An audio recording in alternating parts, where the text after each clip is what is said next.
All right, great to see everybody here. Please be seated if you're standing. I'd like to welcome everybody this evening to another class of the Peaceful Solution Character Education Program Teacher Certification course.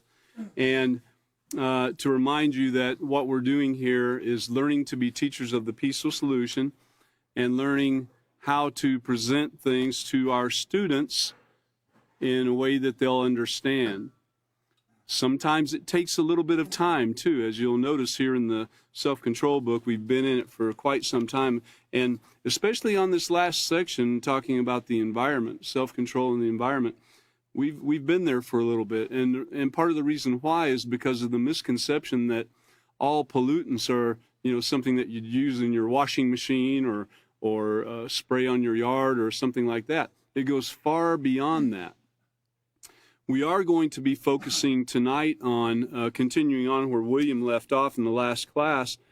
We're going to be on page 213, and we're going to be looking at some of the options that we have to deal with insects and pests and so forth without using these chemicals that are harmful to us and to the food supply. Actually, going back just a minute, let's look at the lesson plan. On lesson plan 7, page D, lesson plan 7, page D, we are halfway through this, approaching the end of it, but we are still in procedure number 7, and it says to have students read pages 211 through 213 under the section entitled The Saga Continues. And so again, most of that's been covered, but we're on 213. And then to complete the quiz on page 214, discuss the answers, and so forth, okay? So we're going to be doing that. And just to briefly go over a few of the things that we've learned, Chris and Katan and William, they've all covered this very well. And again, like I said, we've spent a lot of time on it. I think it's very important because just like last time in talking about mad cow and the food supply and some of the videos that you saw that William showed, even to what most people consider normal everyday food, run to McDonald's or some fast food place and get a burger, and they didn't know that it wasn't the 100% true, real beef, and that's all that was in it. There was some 100% beef in there, but when you take that whole patty, it was far from being 100% beef with that pink slime and so forth. So there was a lot more to it than that, and you can go back and watch some of the classes. I would recommend watching them over again to kind of get it in your head just how far this has gone. So what we're going to do, though, is we are going to be on page 213 now. And the question of the day, we've got a few videos we're going to show you too that are very interesting. But the question of the day is, what other choices do we have to control insects and weeds? We grew up using different insecticides that we'd spray in the yard or the garden or in the house, and killing the spiders, killing the ants, killing the birds, killing the bees, killing the, just kill. Well, it doesn't always have to be that way. And a lot of the insects and animals that we were killing along the way, because they kind of bugged us a little bit, turns out that they're very beneficial for our lives. We wouldn't think it, but, when they're bugging us, but yeah, they are. So we're going to look at what other choices we have. Let's take a look there at the very top of page 213, and it says that mankind successfully raised crops for food for thousands of years without pesticides, herbicides, and genetic modification. So if you think about it, you could even research this and find out, what was being used for fertilizer 500 years ago. You might be surprised that there was no commercial 15, 30, 25 fertilizer available, that those items, any of the potassium and nitrogen any of the phosphates, anything that entered into the food supply was done through natural resources. And resources, of course, are something that you set aside and you're able to use in the future for what you need them. So you build these resources, and you'll see more about that in a moment. And then we talk about genetic modification. Genetic modification has taken it another step to where these items are actually built into the makeup of the plant or the seed, where they're resistant to some of the stronger chemicals that are sprayed on the field that would kill everything. And so in order that it doesn't kill your plant that you're growing for food for us to eat, in order that it doesn't kill that, they modify the seed and put something in it where I'm not really wanting to say, brand name, but to where their pesticide and herbicide does not affect the plant so much. And it makes for a really nice looking field. You look out there and say, man, look at all those beautiful plants, and there's no weeds growing up between it, and it looks so nice. But little do you know the danger and the darkness that lurks within. So, well, although it requires more labor and effort to raise food free of herbicides and insecticides, it can be done. And yes, they did it for thousands of years. And there are many people actually doing it today all around us. You'd be very surprised at just how many people have turned to organic gardening.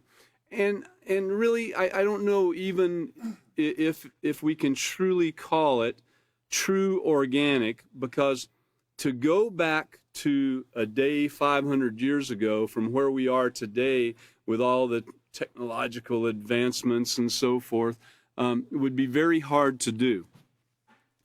So I think stepping back and taking a look at it and seeing what can be done, and that's what we're going to do here, on how to do these things without using any of those items is the way to go. So I'd like to show you something here. On the first bullet point, it says weed barriers such as grass clippings, leaves, newspaper, or wood chips can control weeds. And you might ask, well, how does it do that? And why would I want to go through all that trouble when I can just spray it or sprinkle some powder on it or spray it and keep the insects off of it? Well, I want you to think about this. There are helpful insects too. And a lot of times when you're sprinkling those things on the plants or in the soil, you're hurting the helpful insects. And another thing to keep in mind is, and you'll hear a little bit about that in one of these videos that you'll see tonight, is that if you have a healthy plant, it's a lot less likely to be attacked by some of the insects that destroy. It turns out that the reason those insects are there, those ones that we want to kill and get rid of, they're really there to protect us. They're there to take out the plants that are not great for you to eat. They're there to take out, and of course they do kind of spread out and knock out some of the other plants too once they get in there. But the main reason they're there is to take out the plants that would be harmful for you to some degree. Just like the corn silkworm. When that worm goes up into the corn, it's taking something out of there that you don't need to eat. So you get that ear of corn that's been chewed on by them and it's not real pretty and everything. It's not something you'd be able to sell in the store, because when people go to the store and buy that ear of corn, man, they want to see something beautiful that looks like their artificial fruit that they bought down at the hardware store or something, that they put on the table and it looks so nice when people walk in. That's what they want, that beautiful looking ear of corn, instead of the one that's all kind of chopped up a little bit and you had to cut this off and cut that off, But that worm was actually doing you a deed in getting rid of something harmful in that ear of corn that you didn't need to eat. And all we want to do is kill it. Well, so we need to learn about these animals and so forth. In fact, let's go ahead and, before I show you these pictures, let's go ahead and show the first video, please.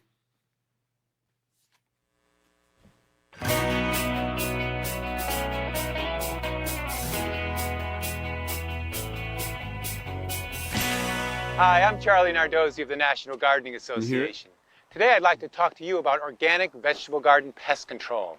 If you designed your garden well, built up the soil, mixed in flowers and herbs with your vegetables, chances are you're not going to have a lot of insect pests. Natural controls such as toads and frogs and beneficial insects will take care of a lot of those insects. However, even in a healthy garden, things can go wrong. Insects can ruin a crop quickly, so you have to be on the lookout for them. But before you go reaching for the spray bottle, it'd be good to know a little bit about the pests. Identify them, learn about their life cycle, then use traps, barriers, and organic insecticides to control them. Let me show you how.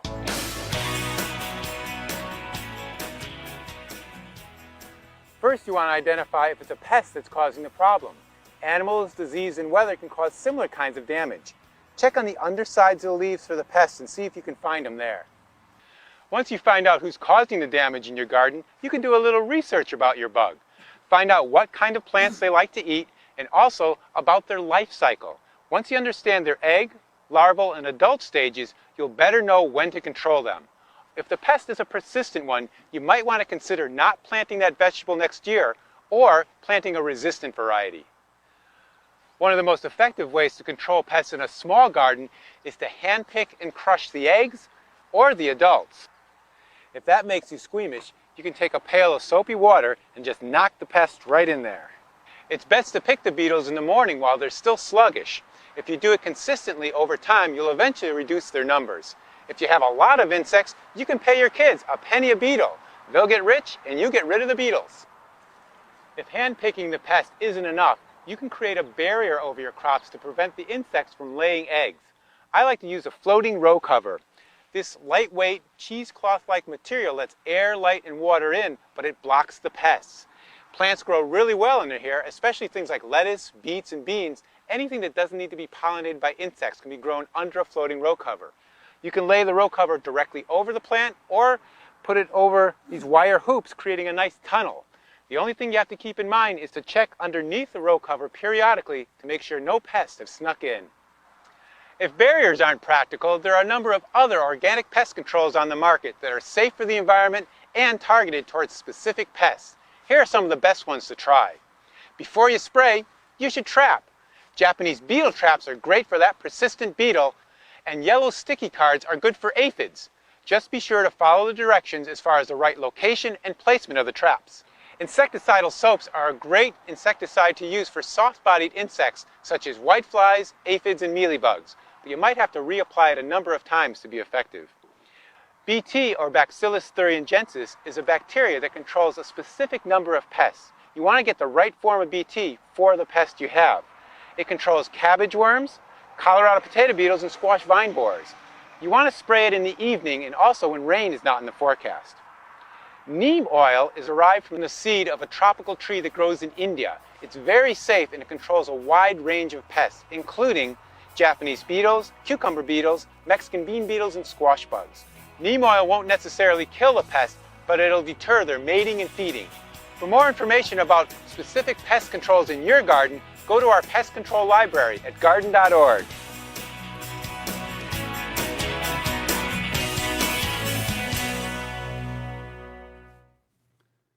All right, so that's a little starter course in the organic gardening for you, and it gets really involved. So it's not easy. It takes a lot of work, but in doing so, you can have some food that's great to eat, and you can have plenty of food. You can grow plenty in a small area if you just use what's already available for you. If you use what's there for you that nature already has. And so we're learning about how to use those other insects, the animals, and grass clippings and wood chips and so forth. In fact, here's a picture right here on the overhead that you can see that, there we go, a little bit bigger. All right. Okay, so you can see where wood chips have been used between the plants in order to help keep the weeds down some and help with certain of the animals. It's aromatic mulches that come from different types of trees. So each one has a different way of interacting with the soil and with the plants. So this is one of the important things. These weed barriers, these grass clippings, leaves. People use newspaper, the wood chips. All of these things can be used to help. And there's many other things too. I've heard of people putting, baking soda and ashes and so forth in the soil to help build up different nutrients and so forth. Another way to help with the insects would be to look at the second bullet point, is using light traps to destroy insects. Well, if you don't know what a light trap is, I'm going to show you a picture of one right here on the overhead. That is a light trap. Now you know what it is, right? Probably everybody's seen one in a backyard somewhere, or outside a garage or something like that, which attracts the insects and then zaps them, and so you're not having to spray these chemicals and everything around your house and breathe them in, you and your children and so forth. Also, they make different varieties of solar insect traps, which I thought was pretty neat. It attracts them and then drops them down in it. They have various different ways of it operating. They either drop them down into a bucket of water or in some type of trapping device where they can't get out. I know of one kind that runs on batteries, and it could be solar, but it draws the insect to the light, and then it sucks them down into the bottom of the tube, if you will, and there's a piece of sticky paper down in there, and it really does a great job with some of the insects too and controlling them. So there's all kinds of options available to you where you don't have to really use some of these chemicals that we've been talking about along the way too. And keeping in mind, we're not just talking about the man-made chemicals and synthetic fertilizers and everything like that, but we're also talking about everything else that was mentioned along the way of using things that were never meant to be used. Similar to William was talking about feeding dead animals back to live animals. Cows, for instance, feeding dead cows back to the live cows. That's not a great thing. Whoever thought of that? Well, the bottom line is, just like he said, is it starts with the thought of being able to make money. Hey, wait a minute, we're throwing all this stuff away. We could be making money. Let's try this. Let's try this. And they found out, just like in Arkansas with the chicken houses up there, they found out that they could feed chicken manure to the cows, and the cows get really fat. Now, what that does to the meat of the cow, I really don't even want to taste it or try it, but it's got to be bad. Cows were never made to eat that. They were made to eat grass. That's what they eat. And there's other animals out there, deer, goats, sheep. These animals were made to eat grass and leaves and greenery and vegetables and so forth. They were never meant to eat other animals. And the only way that they would ever eat another animal is for mankind to force it upon them. And that's the way that occurs. So these are a few of the ways that we can work with these to control these insects and weeds. Now also, look at the third bullet point right there. Plastic or paper barriers placed around fruit trees and other plants to deter insects. I remember as a child, I would travel from California to Arkansas, and California, I never saw anything like this, but I got to Arkansas, and trees, big giant oak trees, would have white paint on them up about 3 or 4 feet high. And I thought, that's kind of strange looking. An entire farm, you'd look in their yard, and they would have many oak trees or whatever kind of trees, pecan trees, whatever, but they called it whitewashing the tree.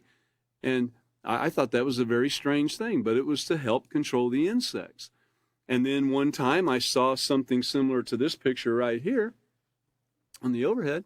That is an animal barrier, probably to keep the squirrels and cats and so forth and whatever else, raccoons or anything else, from going up the tree. Because they get to that point to where that aluminum wrap is, guess what? It's just slidey claws. They're just sliding around. They can't get up there. And so it does work. It stops them. So that's another way of controlling the animals in this case, so it doesn't destroy your trees. It could be used on fruit trees, on oak trees, on decorative trees, whatever the case might be. But this is just one more thing. And then another thing that's used, it mentioned the plastic barriers. Take a look there. This is a picture of one of the plastic barriers that's available to put around a tree. It'd probably be used more on fruit trees or small ornamental trees. You can see the spikes you put in the ground around. Very simple to do, and that will help protect your trees. Okay, so you don't have to sit out there with a .22 all day shooting the squirrels as they come along, or the whatever animals are trying to get up there, dogs, cats, whatever might be coming up there. You know. So all these things make a difference, and having healthy trees means having healthy soil. Having healthy soil means having healthy trees, plants, vegetables, and so forth. And the thing about these herbicides and insecticides and so forth is they affect the soil so much. At first, when you first apply these, you think it's just better than sliced bread. A little bit of research, you'll find out that this was done, the first chemical fertilizers that we know of were used back in about 1909, and then it kind of went forward from there. And by the time of the Second World War, man, we were full blast using nitrogen that had been created for the war effort, but we were using basically war waste in order to, what we're going to do with all this? Well, let's put it in the soil. Look, it helps these things grow. It controls this and that. And so they started doing it. And man, the chemical fertilizer business and herbicide business became, just skyrocketed, just unbelievable. And of course, then people started buying the stock of these companies that started doing this, and they became billion-dollar companies. And today, most people don't think anything about going to the store and getting some fertilizer, or some type of herbicide, or some type of insecticide. Don't think twice about it. So it's, you know what? I think now would be a great time to show, I have a video that I'd like you to see talking about the soil and how important it is to keep your soil so that it will keep your trees and plants and you healthy. Let's go ahead and show that second video, please.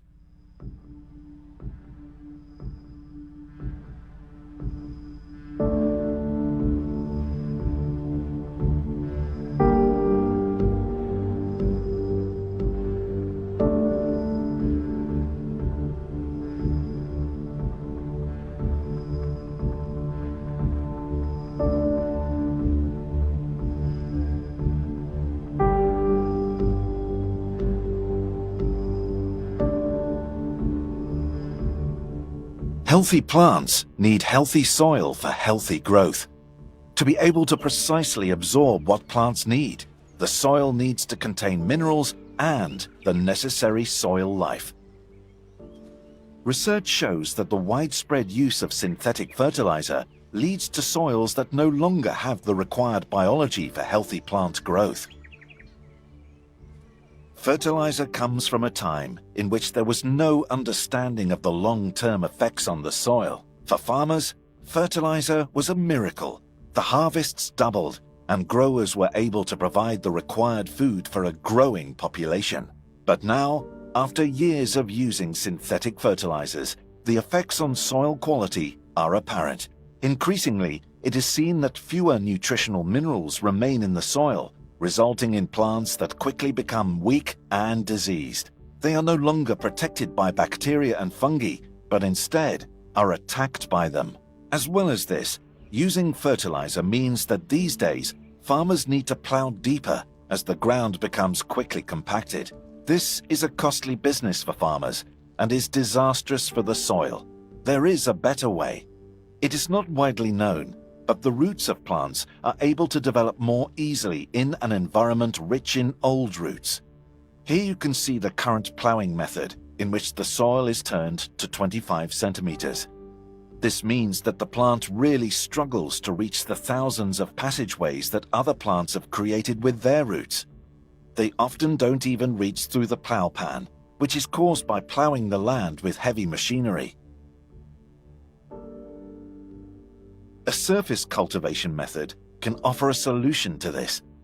This shallow soil processing means that the roots are quickly able to access the passageways left by decomposing roots. In this situation, they only have to work really hard once they reach the extremities of the passageways. This means that they can root deeper year after year and ensures that there is even more soil and water available for growth. Dealing with diseases by spraying does little more than suppress symptoms. A healthy plant is able to keep most plant diseases out. In response to the negative effects of using fertilizers, pesticides are used to save the harvest. The conclusion we can draw is that plants that are only given fertilizer will ultimately always become diseased. Fertilizer is the direct cause of the use of most pesticides. In order to resolve the worldwide problem of over-fertilization, the vicious circle must be broken. The question that we must ask ourselves is, how can we improve the soil?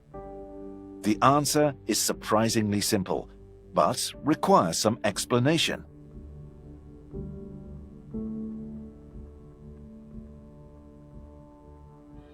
Just like every other organism on the planet, a plant does not function independently.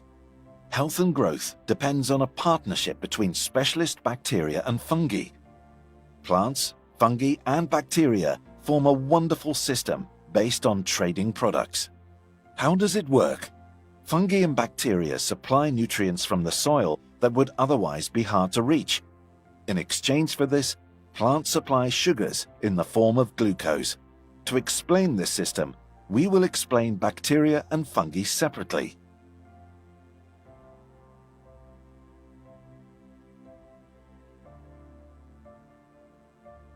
Plants have a problem.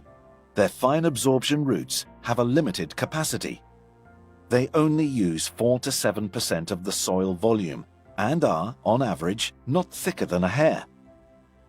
They don't live long, only 1 to 3 weeks. As you can see, plants need external help. Plants use their absorption roots to forge a partnership. If they can't find partners, they'll die.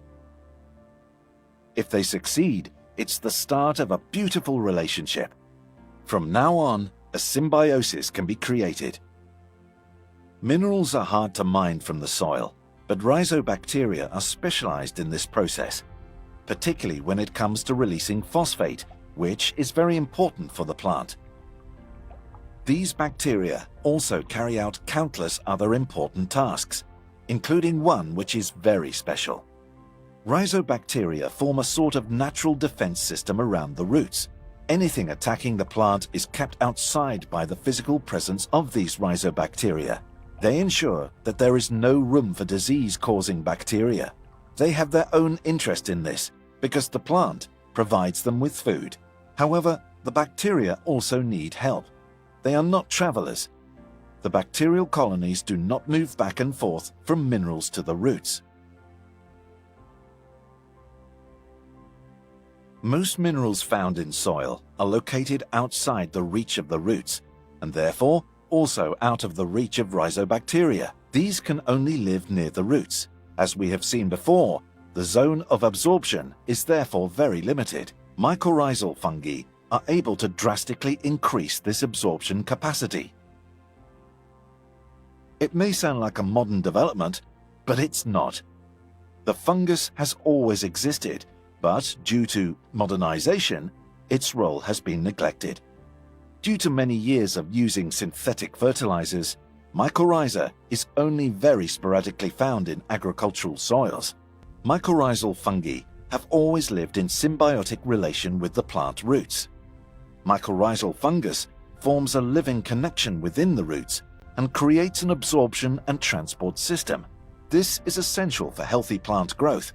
Mycorrhiza in the roots is just as normal as chlorophyll in the leaves. This is beyond doubt. As stated before, the absorption roots of plants are 0.2 millimeters thick. This means that they can only grow in macropores, as shown here. Now we zoom in to see what happens when the plant gets help from the mycorrhizal fungus. The fungal threads are even thinner than most bacteria. They are only as thick as 3 microns. This means that these thin threads grow easily in the micropores, where the majority of nutrients and water are stored. Without help, a plant would never be able to reach these areas. It's not just the roots, but also the fungal threads that are responsible for the absorption of nutrients and water. The long, thin fungal hyphae that fully takes over the absorption of materials from the roots are able to provide disease resistance. Distantly located minerals that are bound to iron and calcium are now easier to absorb. These fine threads or hyphae can easily be a kilometer long in just 1 teaspoon of soil. Mycorrhizal fungi cause absorption capacity to be 7 times higher in average. This means that growing can be done with less water and that weeds have far less chance to thrive due to competition for space. The benefit to the fungi is the glucose produced by the plants. For the plants, the benefit is a larger absorption zone. This unique and constant interaction between the plant, bacteria, and fungi creates a really fantastic symbiosis. The payout that the plant provides to its partners is water, minerals, and glucose.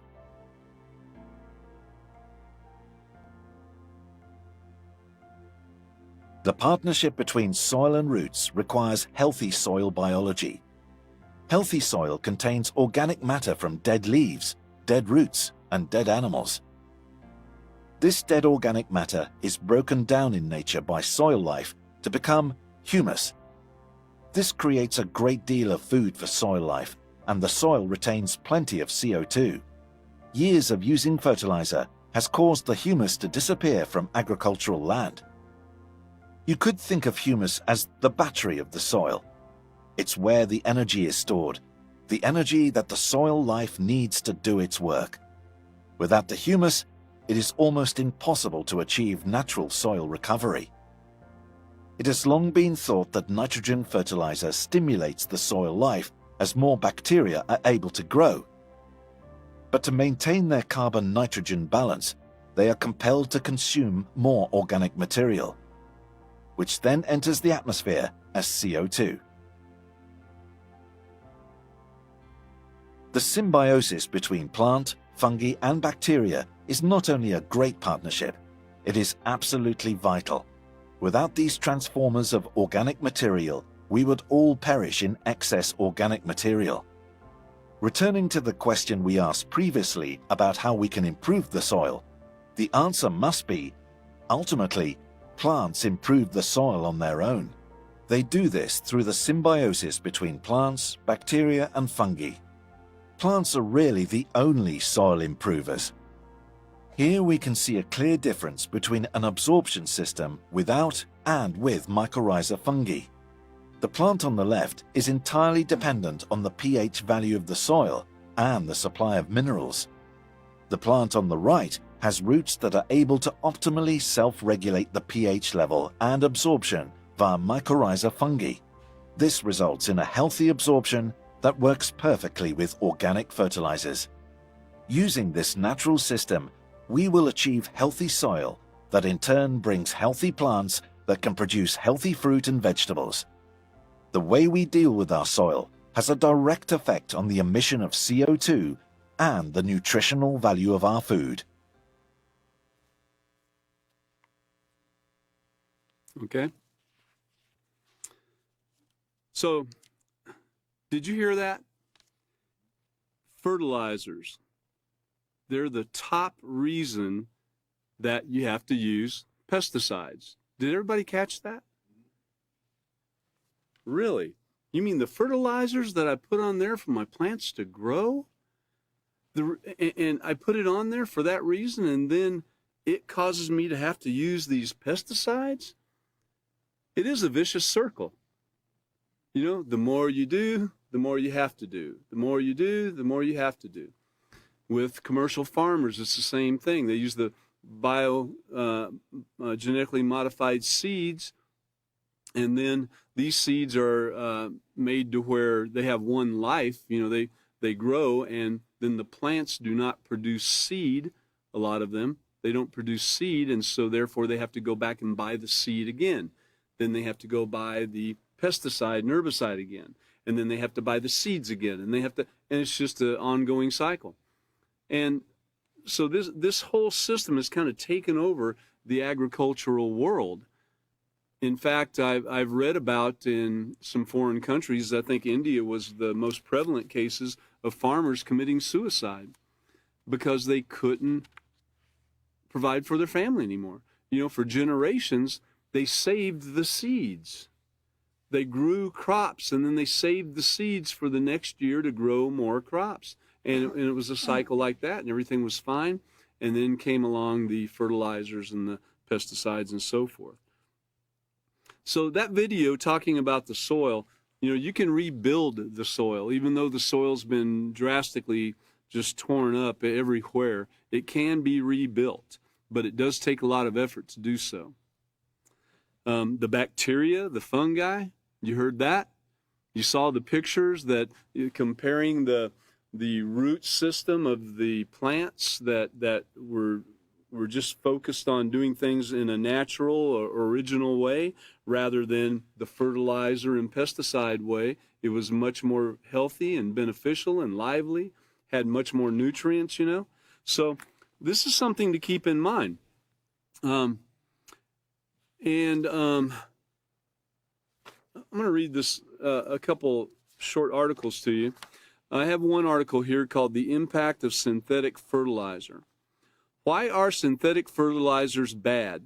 If you have any type of urinary, kidney, or liver difficulties, I'm not asking to see anyone's hands, but I bet there are people here that have those difficulties. I bet there are people out there watching tonight that have those difficulties. You know, this isn't normal to have these things wrong with us all the time. You should especially avoid any type of exposure to inorganic fertilizer. The adverse effects of synthetic chemical fertilizers are often underplayed and ignored despite their damage being far-reaching. Synthetic fertilizer can cause a vast array of symptoms. Some are immediate, some signs show up later, some are direct, and some effects are indirect. Synthetic fertilizers include many brand names, which I'm not going to mention at this time, but you know, go to the store, you see them on the shelf. You'd recognize the names if I read them. In the U.S., generally, there are 3 hyphenated numbers. For example, and you heard me mention this earlier, 15, 5, 10 on the front label of fertilizer bags, representing the percentage of each element by weight in the bag. The elements represented are nitrogen, phosphorus, and potassium. For example, the expression 15, 5, 10 means 15% of the weight of the bag contains nitrogen, 5% contains phosphorus, and 10% contains potassium. Wait a minute. That's only 30%. Oh, wait, there must be something wrong. What is the rest of it, air? Oh, okay, here we go. So upon further reading a bag, you'll see the analysis of the types of the chemical compounds. And there will be some kind of warnings that say, you know, it might be harmful to plants or animals or humans and so forth. Okay, well, here's some of the issues with the regulation of these chemical fertilizers. Okay, the 15, 5, 10, as we know, it adds up to 30%, right?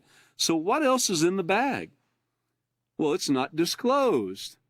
What? It's not disclosed? What do you mean? I'm putting this on my food and it's not disclosed? Okay, so when I tell you the rest of this, it's going to bring back some memories of some of the previous classes that we've seen, including the raw sewage being pumped out on crops and so forth. But you'll notice in that example, it adds up to 30% of the weight of the bag.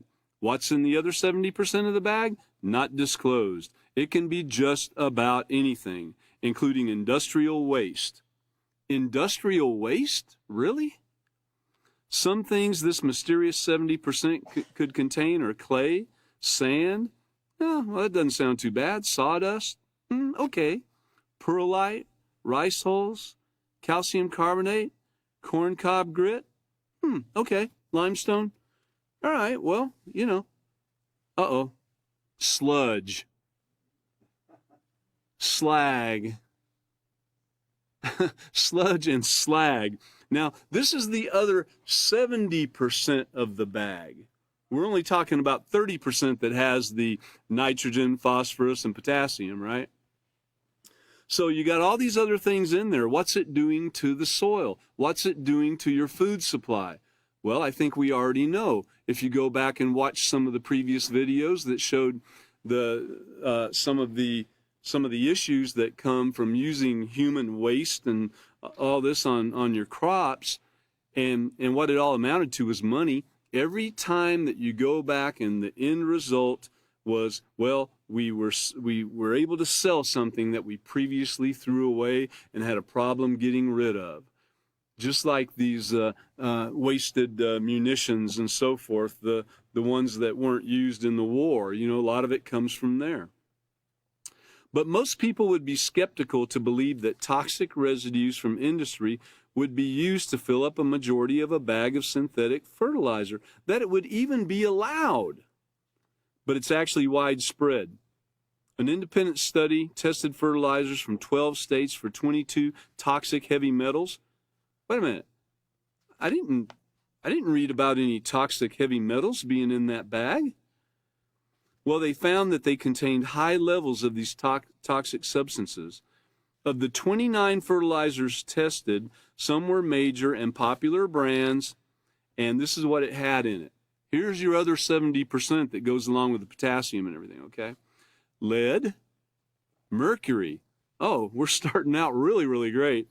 Arsenic, cadmium, barium, chromium, nickel. Nickel? Is that why there's so many prostate problems in the world today with men that are aging, or even young men? Beryllium, dioxin, all of these were found. This is in the other 70% of your bag of fertilizer. These toxic chemicals have become part of where your kids and pets play, the dust people breathe, the water runoff, the accumulation in soils, and plant life. They're harmful. They're harmful to your liver and to your blood health, reproductive, developmental, and they're carcinogens. 270 million pounds of toxic waste was sent to fertilizer companies and farms in 44 different states. The regulations don't even really exist. And what do you think the reason is? Money. Money. Why do you think it's not regulated with government officials? Money. Money. It all goes back to money. Hey, as long as that fruit looks great and the lettuce and everything looks great and the corn looks great, why cause a stir? Everybody's eating. They're not, people are still living to 65 or 70 or longer. Why create a stir? Everybody's going to die.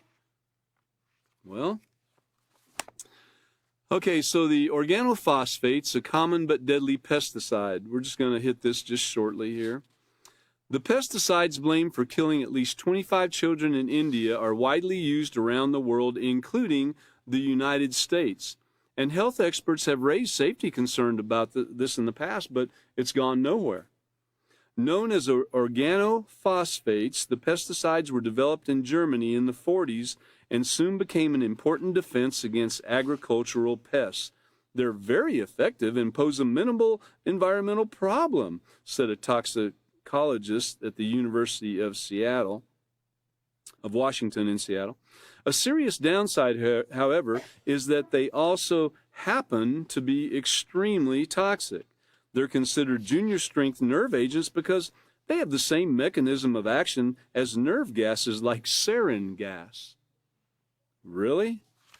Oh boy. All right, so these Indian children that fell ill, they attended, there were free meals that were provided under a nationwide program, probably sponsored by some of the big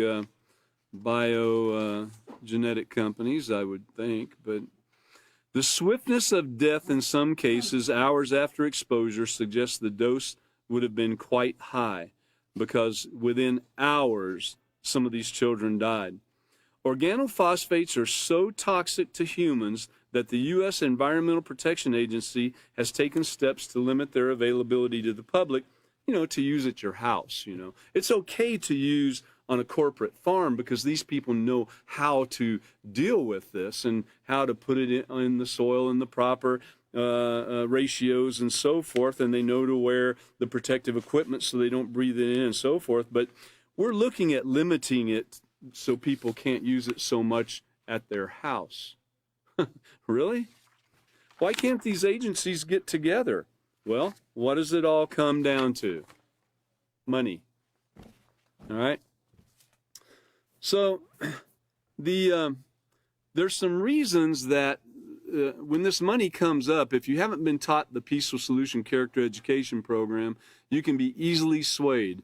Remembering the things we've learned, and you as a teacher of the Peaceful Solution should be constantly reminding your students about influences, about values, what morals are, and some of the basics like setting your mind in advance. And remembering there's a difference between character and personality. These are basics, and you need to be always striving with them, working with them on these things, and showing it in your conduct. So you're not just saying the words, but you are walking the walk also. That's going to be the thing that sells your student on it. That's going to be the thing that makes a difference in their life. That's going to be the thing that makes the difference in your life also. We've got one last video that can show helpful insects and how they can run off harmful insects and so forth. If you'll show that. This one's pretty short. Do you have lots of aphids in your garden? If you do, look very closely and you may also find beneficial insects feeding on them. Lady beetles are voracious aphid feeders. Most people recognize adult lady beetles, but lady beetle larvae, which are unfamiliar to many people, also stalk and eat aphids. These tiny black lady beetles just hatched out of their eggs. They'll soon be off to hunt aphids. Another common aphid predator is the green lacewing. Adults have lacy green wings and golden eyes. They lay eggs on long stalks either singly or in clusters. Lacewing larvae are the primary predatory stage. Larvae are alligator-like insects that grab aphids with their pincher-like mandibles and suck out the aphid's contents. In addition to aphids, lacewings feed on many other small soft-bodied insects, such as scales, caterpillars, and psyllids. Syrphid flies, sometimes called flower flies or hoverflies, feed on pollen and nectar. However, syrphid fly larvae feed almost entirely on aphids. These pale, legless, caterpillar-like maggots are often found wandering in aphid colonies, seizing aphids and scarfing them up as they go. Many other predators also feed on aphids. Soldier beetles are very common aphid predators on flowering plants. Damsel bugs feed on aphids, as well as many other small to medium-sized insects. Predaceous midges are very small maggots similar to syrphids that can often be found feeding on aphids. In addition to these aphid predators or hunters, many tiny wasps kill and parasitize aphids by laying their eggs inside the aphid's body. Eggs hatch into wasp larvae that feed within the aphid and rapidly kill it. The dead aphid develops a beige or black crust called a mummy, and the wasp pupates within, cutting a circular hole when it is ready to emerge as an adult wasp. Parasitic wasps and aphid predators frequently keep aphid populations at low levels. Protect these natural enemies by avoiding sprays and insecticides that will kill them. See the UC IPM website for more information on aphids and natural enemies. Okay. So you can see there that there are insects that sometimes we think they might not be beneficial, but yet they're beneficial. I noticed those maggots were really having a field day on those aphids. And so I'm not saying to go out to the store and buy you a bag full of maggots or anything like that if it were even possible. But learn to, like the man said, I think in the first video, learn what you're dealing with. Learn what type of insects are in your garden, and then find out about them and what they do, if they're beneficial or not beneficial, and then if they're not beneficial, how you can get rid of them without spraying pesticides and so forth. Now, we haven't quite made it all the way to the end of Procedure 7. So let's go back to page 213 real quick. And I hope it's becoming really ingrained in your mind about how there are options other than going out and spraying these pesticides. You know, it should be coming very clear. There's a statement. Well, by the way, the last bullet point was beneficial insects that feed on crop-destroying pests can be released in the fields in large quantities, and that's what that was about right there. But also, even science is finding out that they can use insects to solve problems in society. You know, and I know they've used certain bacteria on oil spills and so forth. So a lot of people are learning. Anyway, the statement at the very bottom right there, before the little cartoon showing the animals or the insects eating, it says, interestingly, the combined use of biological and physical controls accounts for more pest control than chemical pesticides. This is not talking about worldwide, it's talking about in your garden. The combined use of biological and physical controls will account for more pest control for you than the chemical pesticides will, if you use those two things in conjunction. So we've seen this, the biological being the use of the grass clippings, leaves, the beneficial insects. And then we've also seen the physical controls similar to the light traps and the paper barriers and the metal around the trees, the whitewashing of the trees, and so forth. So keep those things in mind. And let's go ahead and turn on over to page 214. It's possible we might get through this. So a quick quiz, and keep in mind there's a few pages that aren't really listed in the lesson plan there, lesson plan 7 back there.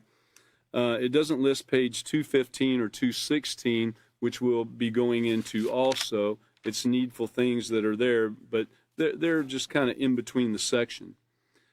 The first question on page 214 is, have you eaten foods made from genetically modified crops? I don't think there's anybody in here who could say they have not eaten foods that were made from genetically modified crops. Probably not many people in the entire world could say that. Might be some hidden tribe in the Andes Mountains or something that's never had a candy bar or seen a human from another continent or something. I don't know. You know, possibly, but that it would have to be something like that because it is so ingrained in society. And like it's said on one of the in one of the articles, the liver disease, the kidney disease, all these diseases that come from these genetically modified foods and the pesticides and herbicides. You know, you go to the doctor and the doctor tells you, well, this is what's taken place, and they don't really give you an answer as to what it was that exactly caused that thing. Oh, it could be this, it could be that. It's probably genetic, you know. That's what you get most of the time. And then they treat the symptoms, or they want to operate and cut something out of you instead of going back and doing similar to what we're doing with the soil and with the insects and so forth, and using organic, natural ways to take care of this. And what does it come down to? Money. anything harmful out there, really, when you start looking at it, if people are making money off of it, that's the reason why it's there. All right, so number 2, which foods contain the largest amount of genetically modified organisms? Well, would it be cheese, vegetables, or meat? you could think vegetables, that would be a valid thought, but the real answer here is cheese. There is so much genetically modified organisms in the cheese because of what's done with, and when we say cheese, we're not necessarily talking about you making your homemade cheese with natural items and so forth. We're talking about, going in the store and buying some cheese off the shelf.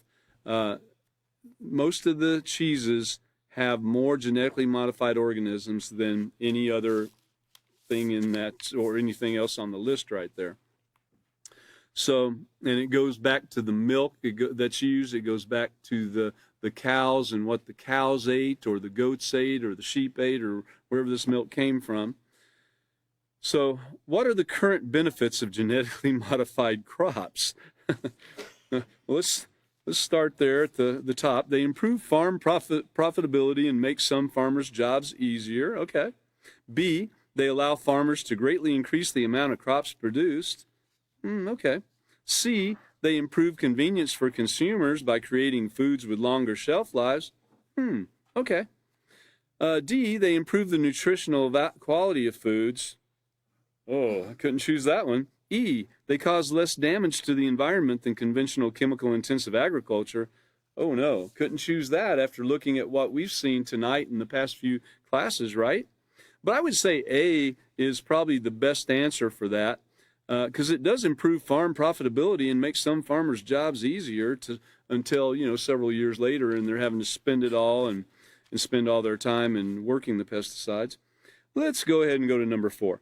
Are foods made from genetically modified crops required to pass human testing? Well, surely they would be, wouldn't they? That would be A as yes or B as no. But the sad fact is the answer is no. Genetically modified crops are not required to pass any human testing. In fact, not required to pass much testing at all. So keep those things in mind.